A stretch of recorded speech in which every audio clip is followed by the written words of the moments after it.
নমস্কার। কবিতা রবীন্দ্রনাথ, কবি অলোক চট্টোপাধ্যায়।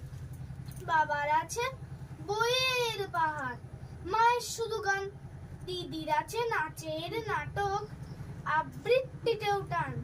সন্ধ্যা রাত্রি সকাল দুপুর সবার তুমি রবীন্দ্র ঠাকুর। আমার কথা কেই বা শোনে, বলছি কথা নিজের মনে। জানি তুমি মস্ত বড়, ওই যে ছবি দুলছে মালা, মেঝের ওপর প্রদীপ জ্বালা, জন্মদিনে তোমায় বলি।